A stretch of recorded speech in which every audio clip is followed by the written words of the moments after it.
ఈరోజు నా కోసం ఆత్మీయ కార్యక్రమానికి మిమ్మల్ని అందరినీ ప్రేమపూర్వకంగా ఆహ్వానిస్తూ ఉన్నాను. అందరూ బాగున్నారు కదా? ఉదయకాల సమయంలో కొద్ది నిమిషాలు దేవుని వాక్యాన్ని ధ్యానము చేద్దాం. చిన్న ప్రార్థన. పరిశుద్ధుడ ప్రేమగల తండ్రి, నీకు వందనాలు. ఉదయకాల సమయంలో నీ మాట కొరకు మేము ఎదురు చూస్తుంటుండగా నీ మాట ద్వారా మా అందరితో మాట్లాడమని యేసునామంలో అడుగుచున్నాము తండ్రి. ఆమేన్. ఈరోజు దేవుని వాక్యము సామెతల గ్రంథము 3వ అధ్యాయము 26వ వచనము. సామెతల గ్రంథము 3వ అధ్యాయము 26వ వచనము. యెహోవా నీకు ఆధారమగును, నీ కాలు చిక్కబడకున్నట్లు ఆయన నిన్ను కాపాడును. ఈ వాక్య భాగాన్ని మనం గమనించినట్లయితే మనకి ఆధారము ఎవరంటే మన దేవుడైనటువంటి యెహోవా. మన దేవుడైనటువంటి యెహోవా మనకి ఆధారము కాబట్టి మన కాలు చిక్కబడకుండానట్లు ఆయన మనల్ని కాపాడును. ఈ లోకంలో ఎవరు మనకి ఆధారము, ఎవరు మనల్ని కాపాడుతారు అని మనము గమనించినట్లయితే చాలా సందర్భాలలో మనుషులని ఆధారము చేసుకున్నప్పుడు, మనుషులు కాపాడతారని వారి నమ్మినప్పుడు చాలా సందర్భాల్లో మనము ఆ విషయంలో ఓడిపోయి ఉండవచ్చు. ఎందుకంటే మనుషులు మాట మీద నిలబడినటువంటి వ్యక్తులు. కాబట్టి మనుషుల మీద మనము ఆధారపడినప్పుడు మనము మోసపోయి ఉండొచ్చు. కానీ ఉదయకాల సమయంలో దేవుని వాక్యము సెలవిస్తూ ఉంది. యెహోవా నీకు ఆధారమగును.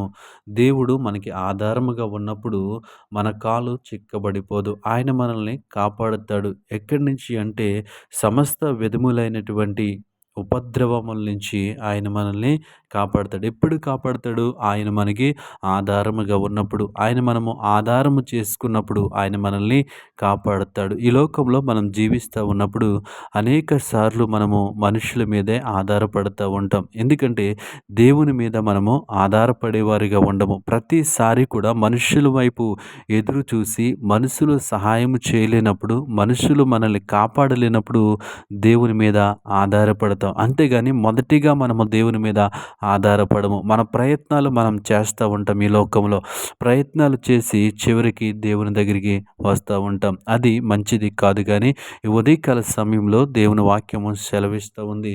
యెహోవా నీకు ఆధారమగును. మన ఆధారము దేవుని ఆధారము చేసుకోవాలి. మనం మొదటిగా దేవుణ్ణి ఆధారం చేసుకున్నప్పుడు మనం ఉన్నటువంటి ప్రతి పరిస్థితులు కూడా ఆయన మనల్ని కాపాడుతాడు. మన కాలు చిక్కిపోకుండా ఆయన మనకి సహాయము చేస్తాడు. కానీ మనమేం చేస్తామంటే మనుషుల వైపు చూసి మన కాళ్ళు చిక్కబడిపోయినప్పుడు మనము ఆ సమస్యలోకి వెళ్ళిపోయినప్పుడు అప్పుడు దేవుని దగ్గరికి వస్తూ ఉంటాము. కానీ దేవుని వాక్యం సెలవిస్తూ ఉంది. ఆయన మనకి ఆధారమగును. ఆయన మనకి ఆధారమైనప్పుడు కాలు చిక్కబడుకున్నట్లు ఆయన నిన్ను కాపాడును. ఎవరిని కాపాడుతాడు అంటే నిన్ను నన్ను ఆయన కాపాడేవాడిగా ఉంటాడు. అయితే మనము ఆయన్ని ఆధారము చేసుకునే వారిగా ఉండాలి. ఆయన మాటను ఆధారము చేసుకునే వారిగా ఉండాలి.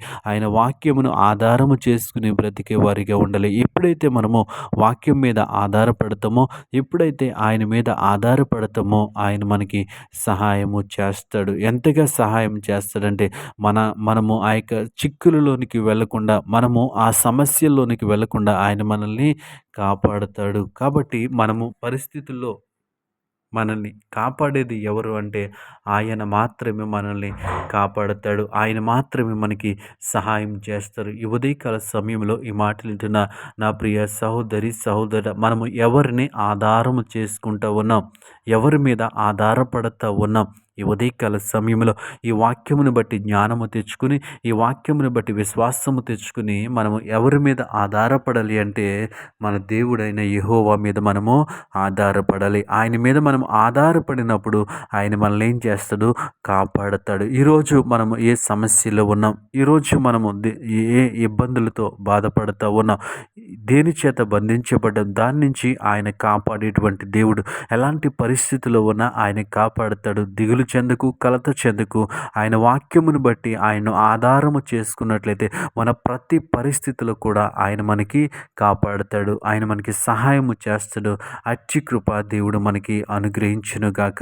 పరిశుద్ధుల ప్రేమగల తండ్రి, గొప్ప దేవుడా నీకు వందనాలు. ఉదయకాల సమయంలో మాకు ఆధారముగా నీ ఉండమని అడుగుతా ఉన్నాం. మేము చేసేటువంటి ప్రతి పనిలో, ఈ లోకంలో మేము జీవిస్తూ ఉన్నప్పుడు ప్రతి విషయంలో కూడా మీరు మాకు ఆధారముగా ఉండి మమ్మల్ని నడిపించమని, మా ప్రతి ప్రయత్నములు మీరే ఆధారముగా ఉండమని దేవా తండ్రి నీ కృపలో నీ కాపుదలలో దేవా మీరే సహాయము చేయమని మాకు దేవా తండ్రి నిన్ను ఆధారము చేసుకుని జీవించే కృపను మాకు అనుగ్రహించమని యేసు నామములో అడిగి వేడుకుంటున్నాం పరమ తండ్రి. ఆమేన్.